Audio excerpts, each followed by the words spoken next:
in trouble in America. We're losing our moral bearings. We're losing our respect for the rule of law. And you look around America today and things are bad and they're getting worse. We're broke. We're dispirited. We're scared. We've been moving closer and closer to socialism, further away from God, the Constitution, doing what's right in our own eyes, and all the while not noticing that it's killing us. It's killing our nation. Just beginning. Americans tend to be too comfortable, slowly but surely turning their backs on the sacrifices their forefathers made for liberty. Why is that? As bad as it is, as horrible as it seems, as unlikely as it appears that we can escape, what we're going through can actually be a vitally necessary experience for us, and one that is ultimately very healthy and liberating for this country. The truth needs to be told in all the dark places, because it's the truth that sets us free.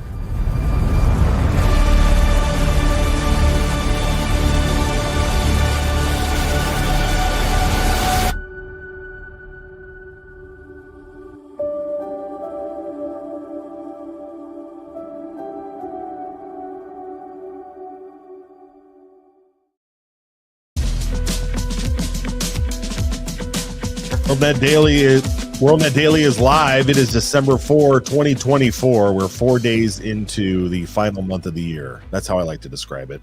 War games, that's the big question. And we are great. It is so great. We're going to have Lieutenant Colonel Buzz Patterson with us here again to talk through this stuff.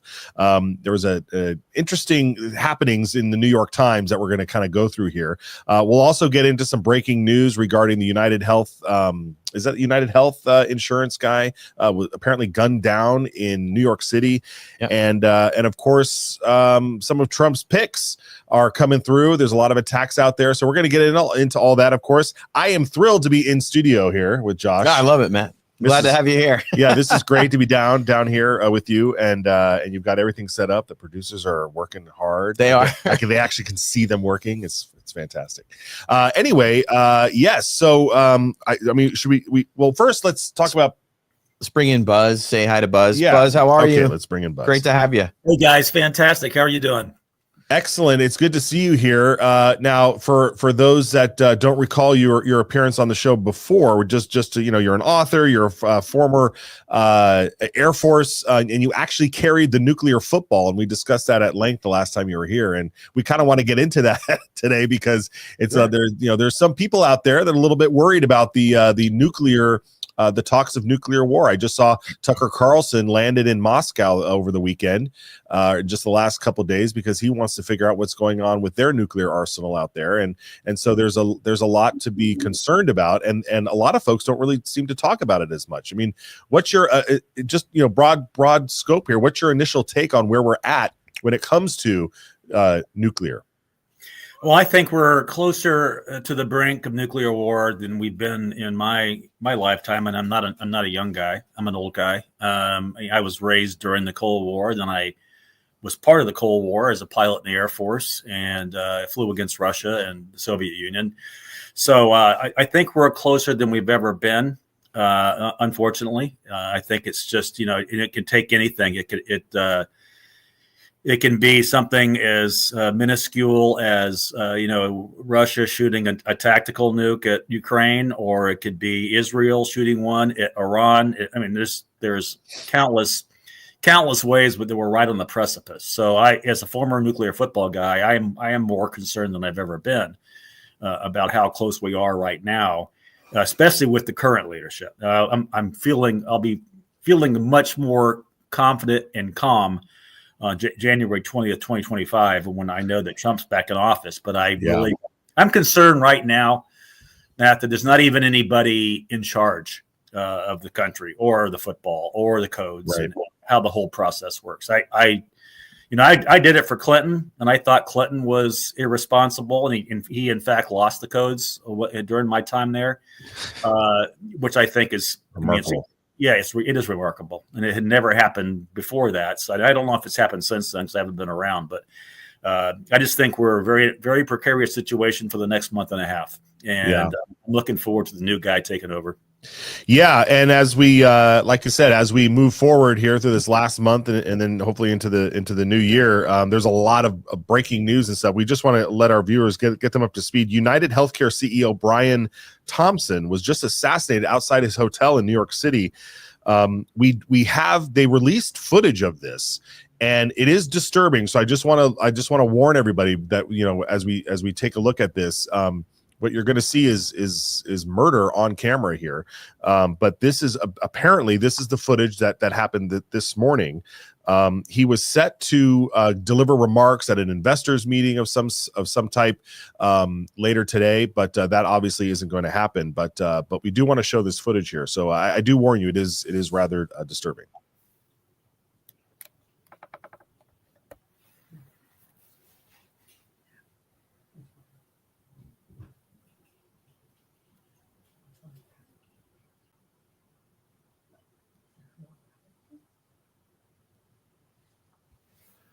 Yeah.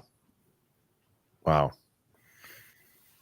Now, Buzz, as a military guy, I mean, when you see somebody approach somebody like that that doesn't look very sophisticated in my perspective. But what's your initial take on this? Well, it looks like a targeted hit for me, and of course now the question is why. But I mean, the guy, apparently the shooter, had been out there for a while, just kind of waiting for the CEO to show up. And again, you're right. He was going to some kind of investors meeting to give kind of like a quarterly board report kind of deal. So that's why he was in New York in the first place. And he was not even staying at that hotel. That just happened to be where the meetings were. And the guy just walked up and was waiting. He was waiting for the CEO to show up. And when he did, he shot him. And it's, but it looks to me totally targeted. So I don't think it was a random guy just walking by. I think they were looking for this guy, and they were looking for the CEO, the deceased in particular, and they got him. And the shooter seemed to cycle his weapon strangely, or it looked like it may have jammed or something. Is there? Yeah, he looks like he had a problem. Yeah, looks like he had a problem with that. I'd like to, I wish that there was a little more detail to that, so I could see if he was putting another clip in, or if he was just if he was having problems with his weapon. I would like to see a little cleaner version of that to be able to tell you exactly what I think happened. But it looks like he had a problem about halfway through, whether it was putting in more ammunition or or the gun may have jammed. Right. Yeah. Josh, what do you think? Well, I mean, not that I'm an expert, but I like guns enough that I just happened to watch the footage over and over again. So, Buzz, one thing I noticed is he's having trouble with the gun cycling because they are reporting that there is a suppressor on the end of that gun. Yeah. And not a lot of folks may know this. Maybe shooters that use suppressors know this. If you don't have the gun set up properly, the suppressor will stop the gun from cycling properly, right? So he's shooting that gun. It did not cycle correctly. Right. And then he's having to cycle the gun every shot, which, by the way, he calmly did. Yeah. He calmly did that. Yeah. Made sure he walked up to the body and shot it for the last time before calmly walking away. I mean, the one comment we had was like, this is brazen. This is a brazen kind of thing that usually you won't see unless, say, for instance, whoever had this is a kind of a move of desperation, right? You don't want to have to literally shoot someone in public, like a movie scene from Jason Bourne or something, unless they were out of time. Right. Yeah. And then you think about the fact that he's the CEO of one of the largest, if not the largest, health insurance company. And there was no security, no bodyguard or anything. So what did this guy know? Yeah. See, that's the thing, guys. That's the thing, guys. There's something else going. In fact, my wife and I have United Healthcare. So, wow. Yeah. So that's, and I don't know this guy. I could never name him or pick him out of a crowd, but sure. Yeah. But United Healthcare is huge, and the military uses United Healthcare too. Wow. If you're retired military, you're probably on United Healthcare. So like I am. So Right. there's that. But yeah, I think you're right. The suppressor probably had something to do with it. The fact that there was a suppressor at all. Yeah, that's pro, right? Like, there was some intentionality. Yep, you bet. yeah, and I'm just total speculation here, okay? Total speculation, because Your favorite kind. because I like, I watch Jason Bourne movies too, guys. Like, if that's your weapon, you're gonna know what it's gonna do. But if someone gave you the weapon. You mean like he visited his contact at a deli, and he said, go in the restroom and look paper above. bag and everything. Okay, just imagination running wild here. Yeah, and the guy knew the shooter knew what the guy looked like too. I mean, you just don't wait. You don't wait there in front of the Hilton in Manhattan. Yeah, unless you know what the guy's going to look, exactly the guy that you want to find and shoot. He was waiting for the guy, so he knew exactly what he had done his research, or somebody gave him the homework, right? So there's something going on. Yeah, well, we'll keep tabs on this story, of course, folks, over at WorldNet Daily, WND.com. We'll keep that going. So let's move on to the bigger question here that we all should be concerned about. Of course, is let's throw up this New York Times article here.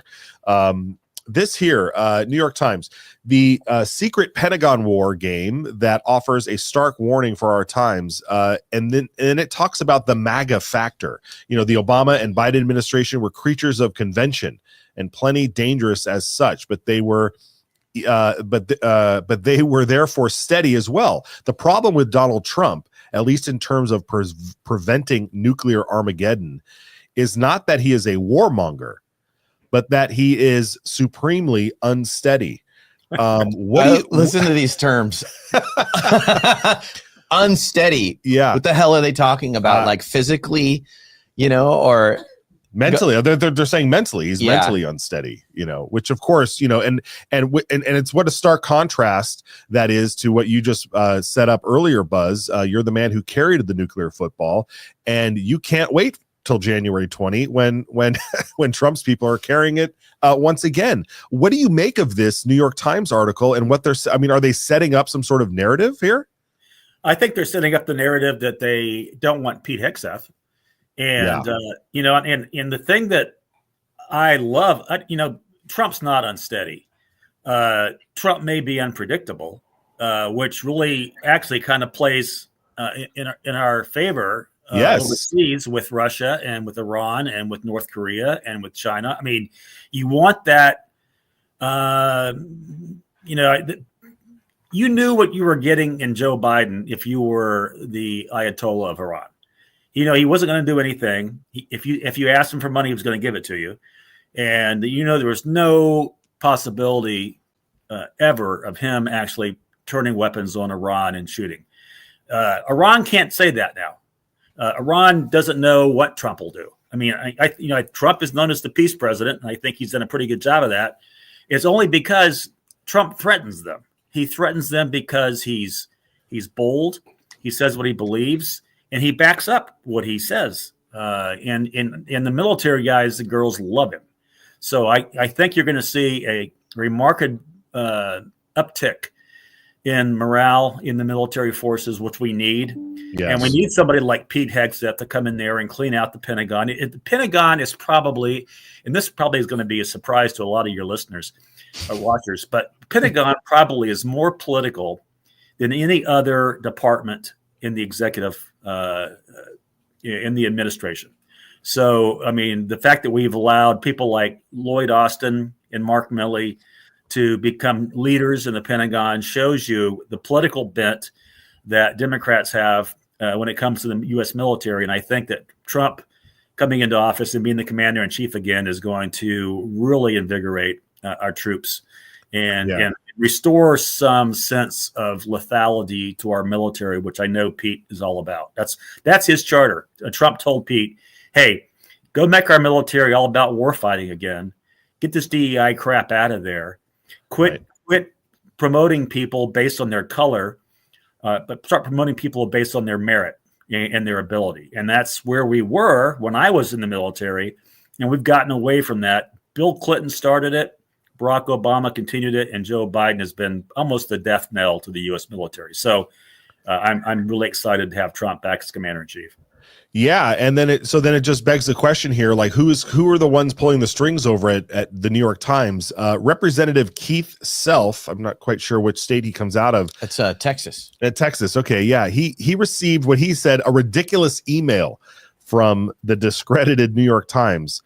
He said that their traps are being laid against President Trump. And this email here that's here. Over the past year, the Times opinion team has worked to raise awareness about the modern nuclear era through our series At the Brink.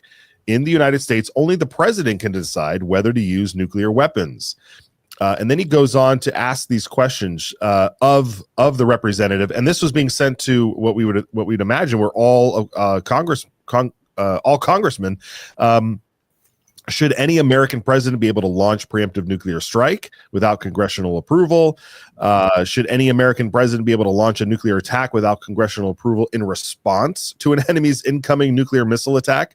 I mean, they're trying to get a gauge on whether or not these folks believe that the Constitution is something to be malleable depending upon who's in the White House. I mean, what yeah, well, here's the thing, guys. I'm sorry to interrupt, Josh. Here's the thing. There's no time. Yeah, that's what I wanted you to say, Buzz. Yeah. How much time is there, Buzz? Well, it depends on where. So let's just talk about this theoretically.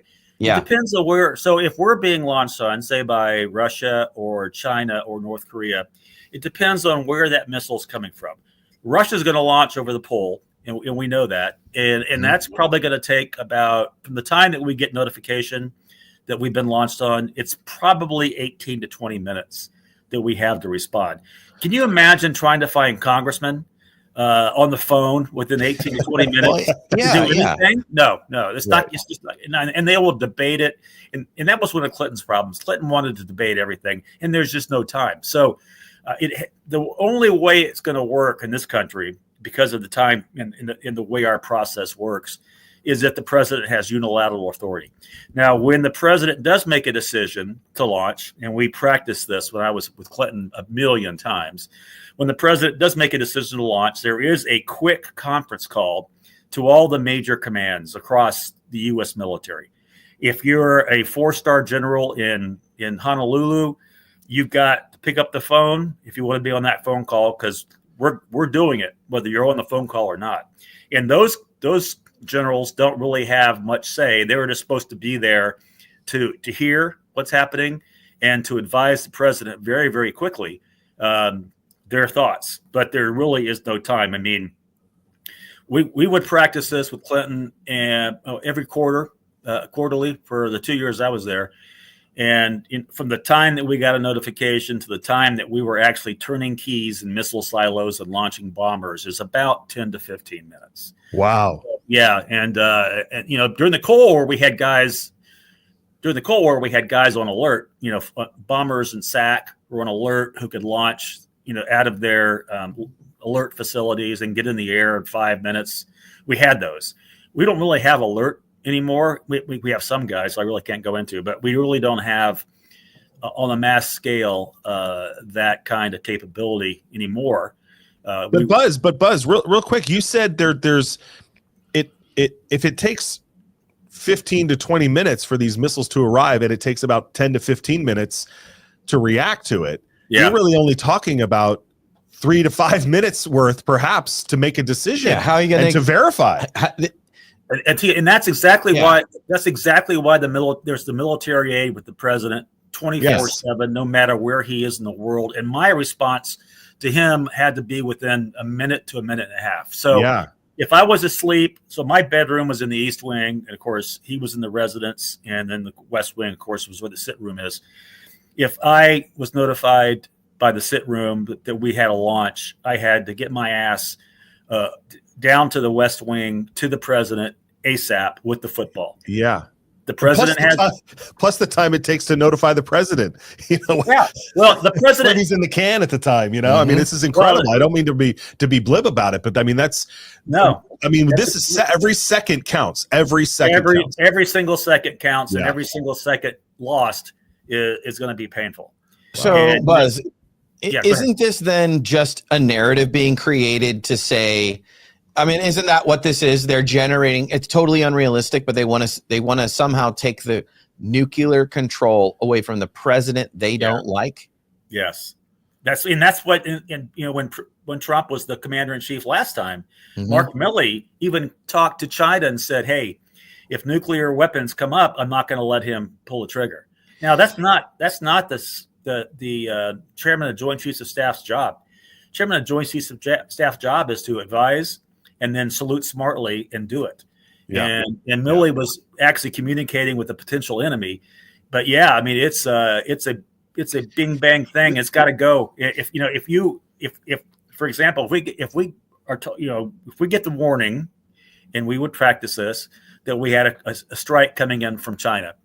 If I am not there in front of the president in the next minute and a half, the president's going to be behind the power curve, and so is the rest of the military, and we might have nuclear missiles hitting Washington D.C. So it's that quick, and it's almost sounds like. Go ahead. It's getting quicker. Russia's developing these hypersonic missiles, so we may be down to a matter of 5 to 10 minutes here. Coming up in the very near future, if we're not already there. I don't know what we have right now in the arsenal because I haven't done this in a while, but I did back in those days, and we were in pretty good shape. So hopefully we're keeping pace technologically. Yeah. Is this some sort of like when you hear like Mark Milley and like you mentioned, some of these folks that are just like, oh, we can't let Trump have the codes. It sounds to me like this is more about, it's almost like virtue signaling. Like they want the appearance that they actually really do care. I don't want to necessarily say that they don't care about nuclear war. I mean, everybody has grandchildren and children and family and such, but at the same time, it sounds like this is more about just creating a narrative that Trump is unstable and making sure that the people always feel like they can't trust who is in the White House when it comes to saying that someone is unstable, versus seeing with our own eyes someone like Joe Biden walking around and being like, this is very, very nerve-wracking when you see that he's the guy that supposedly has the code. So it comes across as disingenuous to me. Well, I think it's two things. Actually, I think they're trying to undercut Trump before he gets in office because they know the Trump effect is real, and we're seeing it play out. I mean, Mexico's starting to play ball now. Canada's playing ball. You're not going to see Iran do anything now, I don't think, in Israel, because they know that Trump's not going to screw around. And so I think you're seeing the Trump effect already in effect and already being successful. Yeah. I think you're seeing a narrative. They're trying to undercut Trump. I think in some ways they're trying to undercut Pete Hegseth as a potential DOD. And they want to paint the picture that Trump is unstable after we've had the bumbling Captain Applesauce for the last 4 years and can't ride a bike. You know what I mean?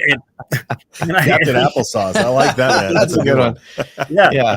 I just think that, I've been more concerned.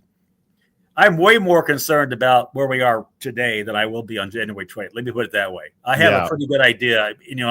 I would love to go work in the White House and work in the White House military office and have the military aides work for me. I would love that. I'd love that too. That would make me feel. That would make me sleep better. We'd all sleep a lot better. Yeah. Hey, well, how are you sleeping this night when this footage when this happened? We have footage here of when the football was transferred from the Trump administration to the Biden administration. Watch this real quick. Football. We have football.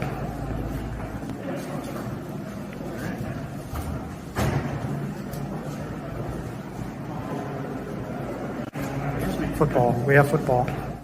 Oh, it's a loop. There they were transferring everything that they needed to do. But what was when you saw that, or when you knew that was happening? What was the feeling that you had then? Well, I remember being the football guy at Clinton's inauguration in 1996, and I walked in just like that Air Force aide did. I don't know these guys today. They're a little bit younger than me, but I don't know who that was personally. But I know the process, and the process is at the inauguration, you actually hand, the president of the United States the codes, and you show him the football, and you say, "I'm going to talk to you, sir, in about an hour, and I'm going to tell you how this works. Yeah, if you have questions, this is how it's going to go." Now, Trump's been there before, so he gets it, right? Biden had never been there before, so I'm sure that briefing took a little longer than than it will with Trump. But and it happens right after the swearing in. It happens right after the swearing in. It does. Wow. It does. And it's a very I don't know what's the right word. It's a very codified tradition that as soon as you swear in, you get the nuclear weapons, and you get Air Force One too. So you get. I mean, there's a lot of things you get, a lot of cool stuff you get, but one of the things you get is the nuclear football, and that all happens right then. And then that military aide went from working for President Trump to President Biden just like that, because it's not the military aides are not political appointees. The military it's about the office. Yeah, it's about the office, right? And so you have a 2-year. Typically, it's a 2-year assignment, which is about right because it's grueling, it's grinding because you go everywhere the president goes. And when you're not on the road with the president, you're in your White House office or your White House bedroom living with the president. So it's a very it's a long 2 years. Let me put it that way. 2 years. I hit the wall about 18 months, and I couldn't wait to get out of there. Especially working for President Clinton, I just really couldn't wait to get out of there. But it's a 2-year assignment typically, and it's a wonderful experience. I mean, because you're a small percentage of military officers who have ever done this. Every president has 5. They have one from each of the services, and they rotate, and they also rotate seniority. So when I was there, I was the Air Force military aide, but I was also, after the first 6 months, I was the most senior aide of the 5, and I became like the daddy rabbit scheduler and that kind of stuff, and made sure that we covered the president's tracks no matter where he went. And so there's a lot more to it than just carrying the football, but that obviously is the most visible aspect, is that guy walking into the Capitol with the football. I mean, that's what it's all about. Yeah, great. All right, well, we want to move on to some stuff. Mike Benz was on Joe Rogan, and we want to talk to you a little bit about the Ukraine and the deep state and things that are going on there. But real quick, let's throw up the Zelenko protocol here, because winter is upon us here soon, officially winter, and that means cold and flu season is here. So we got to protect your family, have your immune system prepped and ready to go. Dr. Zelenko here, off of the late great Dr. Zelenko, offers immune boosting supplements like zinc and quercetin to naturally defend against sickness. This goes right to the heart of inflammation. It's not about just treating the symptoms or getting you through the night. It's about actually trying to help your immune system work the way it's supposed to do. These products are kosher, they're non-GMO, and they're made in America. So you need to scan that QR code, use the promo code WND, hit the in the description there's a link, hit that link, and it'll take you over there and get yourself some Z-Stack, some Z-Night, and one final disclaimer: neither Josh nor I are doctors, so consult your physician if you want to head over to the Zelenko protocol. But fantastic. Okay, thank you for that. All right, well, let's go to this. So this just happened. This Mike Benz was on. We've had Mike Benz on the program here. Yes, but he was on Joe Rogan for another grueling 3 hours for Joe. Right? Yeah, he loves doing those things. I have not seen these clips yet, so I'm going in cold here. But he really got into the aspect of Ukraine. So and we want to get Buzz's take on this too. Josh, you want to throw it? I was just going to say, folks, if you haven't heard of Mike Benz before, so he was a State Department official under Trump, and while he was in the State Department, I mean, he got a good look at everything, and he has kind of become this navigator to explaining to all of us like all of these censorship devices that exist, and they still exist, and they got turbocharged during COVID. So him going on Joe Rogan, we knew it was going to be epic, but I think if you haven't watched the whole interview, you should, but we have the clips here for you. Buzz, are you familiar with Mike Benz at all? I know of him, and I've read some of the stuff, and what he is saying is exactly what I experienced when I was at the White House. So yeah, I mean, I don't know the guy personally, but I like his work, and I agree with him 100%. Well, let's watch this first clip here with Mike Benz on Joe Rogan just yesterday. Look at something called the Red Lines memo, which is I think I have it near the top of my X account, or you can look for just the phrase Red Lines memo, and you will see Zelensky's first month in office, he was given a threat letter, effectively by the U.S. State Department, where they had something like 70 U.S.-funded NGOs who wrote a letter to Zelensky, ordering him not to cross the below-listed red lines, or else there will be political instability in your country. Now, political instability in the country caused by the U.S. State Department is the reason Zelensky ultimately became president. The 2014 coup in Ukraine was U.S. and U.K. orchestrated political instability to have a January 6th style mob destabilize the government and literally run it out of the country. And they gave him red lines on every single aspect of what he could do as president. Security red lines, cultural red lines, energy policy red lines. What were these red lines, like cultural red lines? So, for example, that he could not allow the use of Russian language to be aired on any of the major Ukrainian media channels.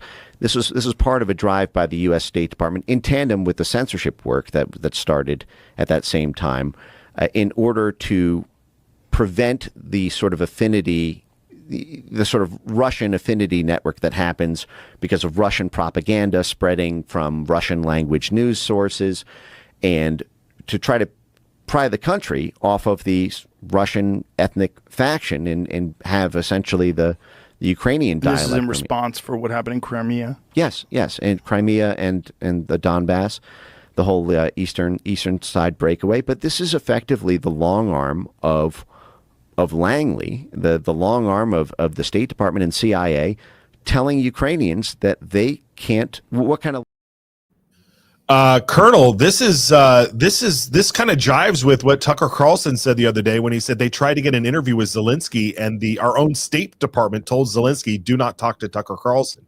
Who is controlling Ukraine? Is it the Americans? I mean, this is incredible. I think it probably is us, unfortunately. Yeah. I mean, we're certainly funding them, and with our taxpayer dollars. That's right. I'm ready for that to come to a halt. I've been to Ukraine. I was when I was in the Air Force, I was the second U.S. airplane to ever land there when it was still the Soviet Union, when we had a joint military operation with the Soviet Union and the United States Air Force. So I landed in Kyiv and met the, at that time, Soviet Union officers who are now Ukrainian officers, and really liked them. And but I do think that we are watching. We propped up Zelensky to get him in there in the first place, even though we knew there was a lot of issues. And that when Trump got impeached for going after the Biden involvement in Ukraine is when I realized there was more than meets the eye. It wasn't just Russia attacking Ukraine. It was a U.S. proxy helping Ukraine prop up Zelensky, and now we're paying for him. And so there's no doubt in my mind the CIA and the State Department's running this whole operation. And over there, I mean, in Ukraine. And it starts here. And, and there's no doubt in my mind that of the billions and billions we've sent to Ukraine, a lot of that's coming back into the pockets of U.S. politicians. Joe Biden just pardoned his son going all the way back to guess what? 2014 when the coup happened. So I mean, the unraveling that's happening before our eyes here is somewhat poetic. I mean, I just hope that more and more people can put these things together and realize, what we're in. And are you optimistic that that this stuff will finally be? I mean, yes. When is 60 Minutes going to let the world know? 60 Minutes is never going to let the world know. I know that. He's going to let the world know, hopefully, and I'm very hopeful of this. I think President Trump's going to let the world know. I think he's going to, the stuff that he has had to endure the last 4 years, guys, is just inhumane. And the lies, the Russian dossier, the P tapes, I mean, the whole nine thing, it's just been, he has gone through hell, and so is his family. I mean, Melania being FBI raided, swatted in the middle of the morning, early in the morning. I mean, this crap's got to stop. And I think that, Biden pardoning his son after saying for years he wasn't going to pardon his son and literally doing it over a weekend I think that Trump is probably not going to go after Hunter per se, but I think Trump's going to reveal just how corrupt the swamp is. And that's the beauty of hiring somebody like Kash Patel to run the FBI. Oh, That's going to be amazing to watch. I mean, he's another guy that I would go to war with in a heartbeat. And I just think we're going to see, hopefully, that Trump doesn't let the rhinos beat him down this time. I think looking at his cabinet so far, looking at his team so far, he's learned his mistake. I think Trump's biggest mistake in his first 4 years were his personnel decisions. He got talked into a lot of stuff, a lot of people that ended up not being allies of his, but trying to subvert his efforts. I think he's learned his lesson. He's got a really good team behind him now. Yeah. And I pray it stays intact. I really do. I pray that these guys and girls can get through the confirmation process and get to work. Yeah, because we need it. I mean, we got a country to save, guys. that's right. We have really devastated. I've got kids. They don't have kids yet, but I've got kids, and I don't want to leave this country to them like it is right now. I want it to be a much better place to be. Amen. And you mentioned the rhinos, and I saw a term this morning that I had to repost on X. Rats, RAT, Republicans against Trump. Did you see that? I think I did not see that, but I love it. That's a good one. I mean, because they are rats, and we're talking about like Murkowski and Collins and Lindsey Graham. I mean, these guys. Lindsey Graham is the biggest rat of them all. There we go. Let's get that. Let's get that trending. I mean, I can't stand Murkowski either, but I mean, they're rats. I'm going to start using that. I'm going to start using the Captain Applesauce thing too. I think that's good. That was great. Josh, you had something you want to ask, Colonel? Yeah, I mean, Buzz, is it possible, guys, that we're gonna come to this realization? Maybe this is going to be exposed. So previously, Ukraine was just known for being one of the most corrupt places that you could do business. And for some people, make the mistake of not understanding corruption. Corruption works really well because you pay a price and you get what you want. Yep. And that's what Ukraine was leading up to the 2014 coup and after. But what happened, it looks like, we're going to find this out.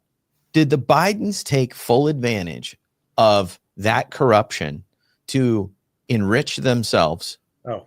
And that, if you just follow that path, it leads us all the way up to the closest point of being next to nuclear war, other than like, during the Kennedy era. Yeah. So corruption by the elites wanting to be rich might get us to the destruction of everything. Wow. Yeah. I mean, and that would segue us into, our next clip here from Tucker. Let's watch it. We've also tried for over a year to get an interview with Zelensky, the president of Ukraine.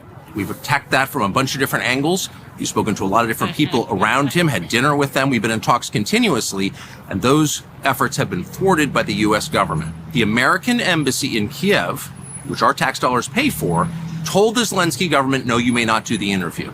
You can talk to CNN. You can't talk to us. It's incredible. It really is. It really is. Oh, my goodness. It's right in our face. It's right in our face.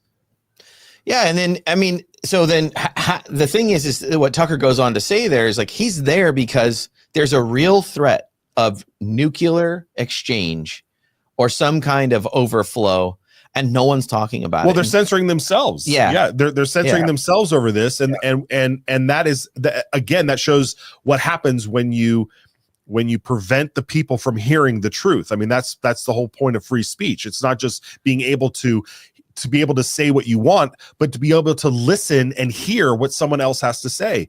And if we're not being afforded that, then your First Amendment right is being violated here. Well, that and the fact that we're paying these guys, we're funding these guys to the tune of billions. I mean, it's both. Yes. So we're letting our federal government is censoring news coming from that region at the exact same time that we're pumping in billions. And again, I guarantee you that money's coming back in somebody's pocket. Yeah, in the United States. And I think here's the scenario that I most fear, guys, is that Putin is going to launch a tactical nuke into Ukraine somewhere, because his troops are getting slaughtered. And now we have North Korean troops and Iranian troops on the border fighting with the Russians against Ukraine. I mean, Wow. you can't get any more world war than this. And so I think we're already in a world war. That's news to me. So you're saying Iranian troops and North Korean troops are fighting? Yes, they're actually in Russia, Wow. joining the Russian troops and fighting on the front lines. You know, Wow. and they're not small sizes. I think the North Korean contingent's 20,000, I believe. Oh my goodness. And the Iranian contingent, I think, is around 10. I don't know that for a fact, so don't hold me to that. But I know that the North Korean contingent is very high. So here's my worst case scenario. Putin fires a tactical nuke into Ukraine, and then the NATO countries are forced to retaliate, and some of the NATO countries have nukes as well. So NATO will be forced to retaliate. Now, whether we do it, or if it's England or Germany were to retaliate with a nuke, then I think all hell breaks loose. And I just think, and then it spreads into the Middle East, and it's just going to be, it's going to be a freaking nightmare. So, and I think that's where we're at. That's why I'm more trepidation than I've ever been. I mean, I was a kid during the Cuban Missile Crisis, so I didn't really understand the full weight of that. But now that I've been in the military for decades and have carried the U.S. nuclear arsenal, I'm pretty up close and intimate with it, and I know exactly how this stuff can go down, and it will go down. It will go down immediately. Wow. So it's a scary thought. Yeah. I mean, not to be hyperbolic here, but isn't that the best case scenario to curtail Trump's power, or even, challenge it outright? Well, if it happens before January 20th, I could definitely see Biden saying, "Hey, I can't leave yet. We got a world war going on." I can see that happening. Yeah. I can see. I don't know. I just, as a guy who respects leadership and has worked for great leaders in the past and not so great leaders, I just think we need a steady hand on the wheel, and we don't have one right now. I'm not even sure who's running the country right now, Josh. I have no idea who's running the country. Kamala's on extended vacation apparently, and Biden's in Angola giving them $1 billion when the poor people of Western North Carolina who lost all their homes haven't even gotten their FEMA checks yet. I mean, see, this whole thing is this new world order stuff. And that's why we need to get Democrats out of there and make America great again. Yeah. Yeah. Boy, I don't even know where to go from there. We have this other clip here from Mike Benz talking about censorship and how the fact that if it wasn't for a free internet in 2016 and in 2024, we may not have had President Trump. Watch this. We use it because it works, because it wins. And the fact is Trump probably only won this election because, for the same reason, he probably only won the 2016 election, which was, in both cases, there was largely a free internet. It was when Trump got censored into oblivion in 2020 by the U.S. government under his nose, working with webs of outside NGOs and Pentagon front groups to mass censor virtually every narrative that he was putting out, that he lost. So it does work to win elections, and there's a regional desk at the State Department covering every country on earth. Victoria Nuland, had a desk that covered about 20 countries. So every country, the State Department is a preferred winner of that election. We work with all political parties, and that's a hugely powerful tool to lose. It's just twisted and evil, and it needs to. And we need to win. I don't want to say fair fights, but dipping into this sort of dark sorcery power has not only does it crush the First Amendment entirely, but the diplomatic blowback is just absolutely enormous. I can go through. That's incredible, Buzz. I mean, yeah. What is your take? I mean, he starts talking about like dark sorcery forces and stuff, but like, I mean, when did we get into the censorship business like this? I mean, is this unprecedented? You think in your time, the amount of involvement that the press or that the media has in the press? I mean, when you see Hayden and Clapper and all these guys, Andrew McCabe, they're all, they all leave the government and then they're all sitting in the chairs telling us what to think. Yeah. Well, I think the U.S. government to an extent has always engaged in censorship. and censoring. I think that censorship. I think that we've, in various parts of our history, have always used it in some capacity. Especially in the Vietnam War, we saw it. World War II, we saw it. Yeah, and we're seeing it. I think in record numbers today. I mean, I just think that the mainstream media has just totally been bought, and they're dying, and they deserve to die. And I will also tell you that I think that, the person that probably guaranteed Trump's victory was Elon Musk. When he bought Twitter, now X, I saw a huge difference. My biggest presence in social media is on X. Yeah, and I think Elon Musk on the moon. And I think that if it had still been under the previous regime at Twitter, Trump wouldn't have won. But Elon came in there and said, okay, all voices are welcome. Keep it clean, and have at it. And we did, and we won. I mean, I was on the Vets for Trump team, social media team. So I've been out there beating the bushes for Trump. Well, I did it in 2016 too, but I did it really, really hard this year. To get him in there, and so because the vets want him back. So my job was to say, okay, from a veteran standpoint, this is why we need Trump, and this is why we don't need these other guys.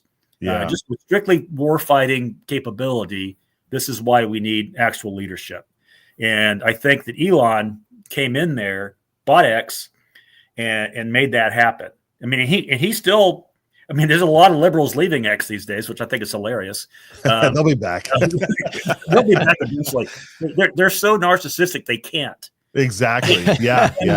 They cannot be on there. So exactly. Sooner or later, they're going to want to see their own words in print again, and they're going to be back. But so I think that to an extent, this has always happened. I think that in the last 10, 15 years, I think the mainstream media has been totally bought.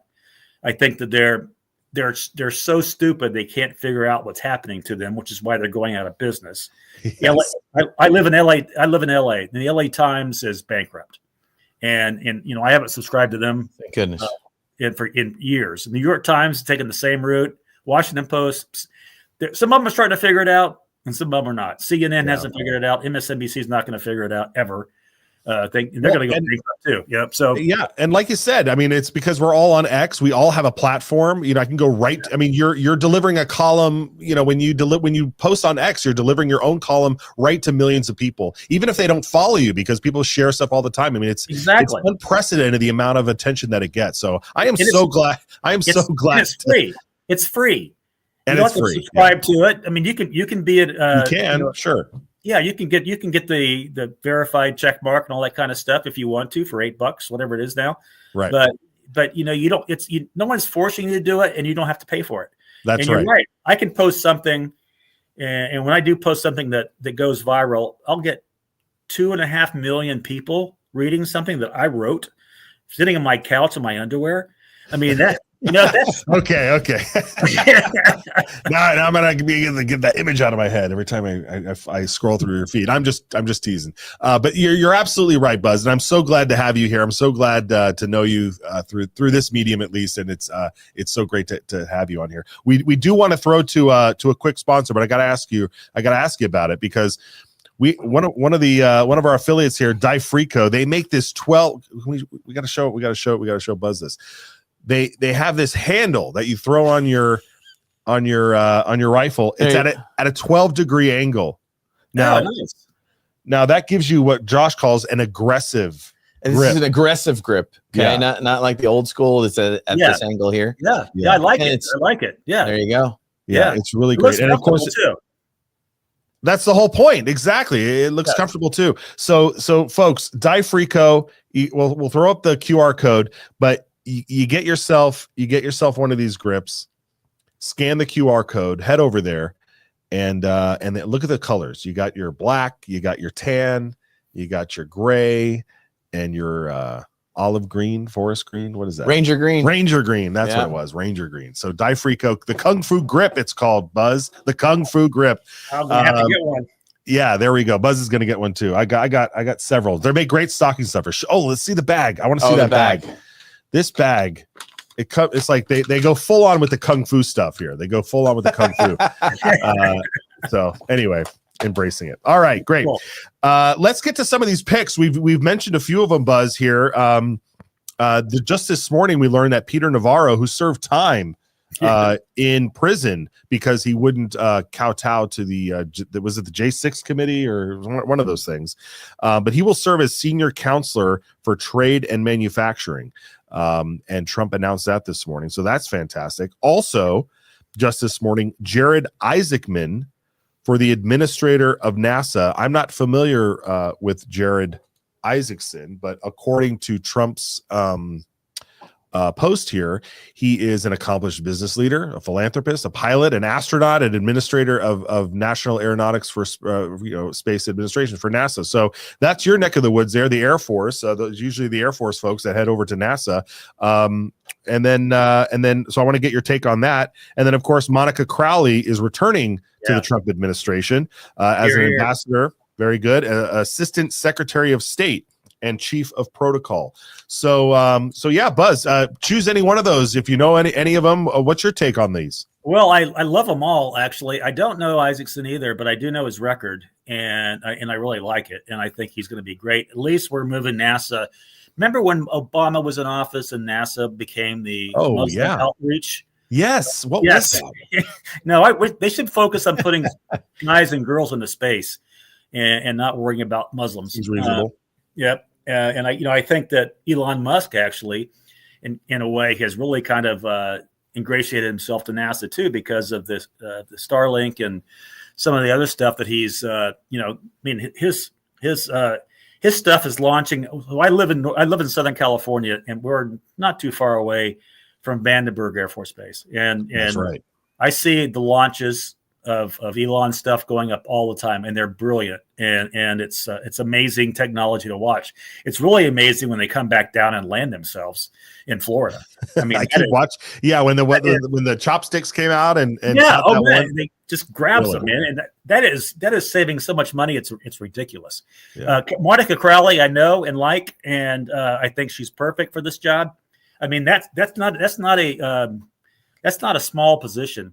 Being the Secretary of State and also in charge of U.S. protocol is huge. I mean, every single time a leader comes over or does an event at the White House or does an event in the State Department, she has to now from this point on work with their governments, their State Departments, their protocol departments. It's a pain. And, but to have her there, I think is going to be fantastic. I mean, this means that she's pretty much she's in charge of the 250th anniversary celebrations and all that stuff that we're going. Yeah, she's perfect for this. Yeah, and she's a great person. I mean, she's not just her her resume, but she's a super cool person. So I like that. I like that one as well. I mean, and I don't know if we have time for this, guys, but I'm really mostly focused right now on DOD and Pete Hegseth. Yes. And he's getting run through the ringer right now and dragged through the mud and a lot of things. And I just want to tell people who are watching that I know Pete. I've worked with Pete. It's been a while. I haven't done with him recently, but it's been quite a while. He's a great guy. He's definitely a war fighter, and I think he will. He's not going to be another what I call perfume prince general who has been lobbying or consulting with big defense companies.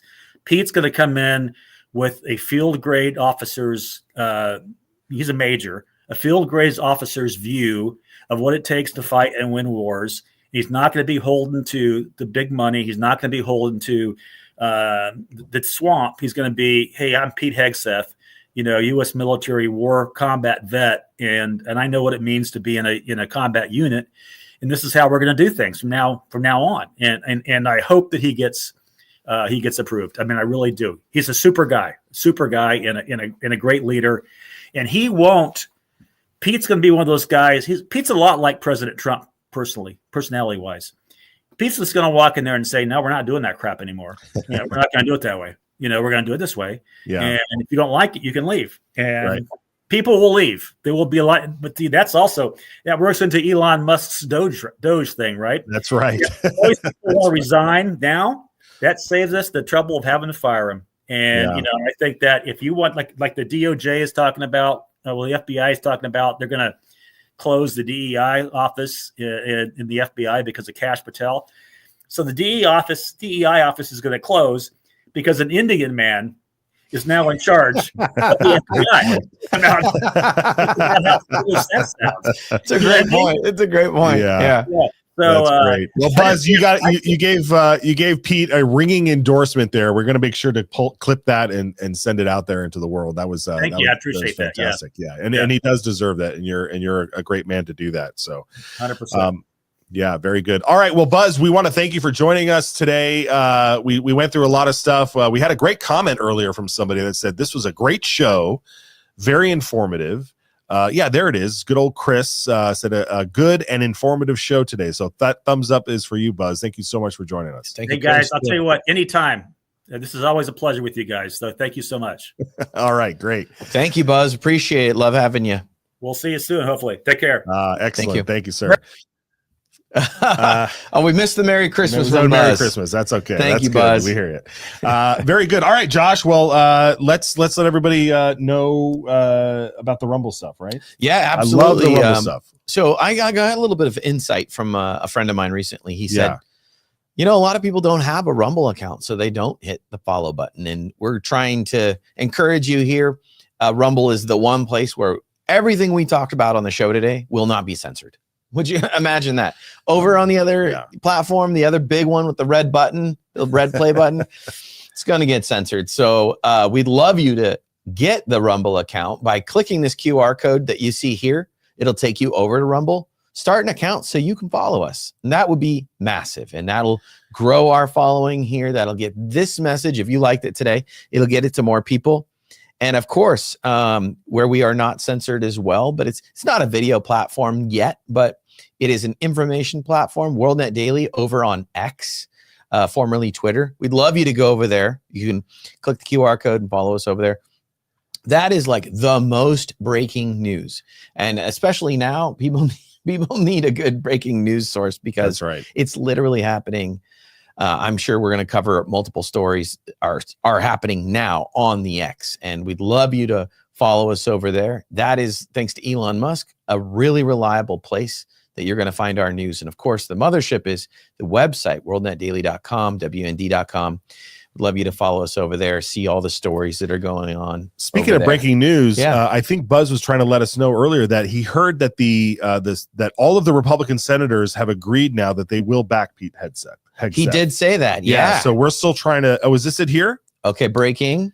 This was his post. He says, as it should be, breaking, 0 Senate Republicans are now opposing Pete Hegseth's confirmation, per New York Post. Okay, great. So that is great news. That is great news. So everybody out there who has been contacting your senators, telling them, hey, you got to get on board with this, that it works. It works. It actually works, especially when it happens over on X. So yeah, absolutely. Matt, loved having you in this studio. Yeah, man, it's so great to be here, and I'll be back here on Friday as well. All right. Well, I can't wait. And I hope you will be too. Where's the camera? Right there. Yeah, it's in the. Thanks, everybody. God bless. Yes, take care. And did I just step on you? I was going to say, just if you watched all the way through, we really appreciate it. Yes. And we hope you'll join us Friday. We'll be back. Take care.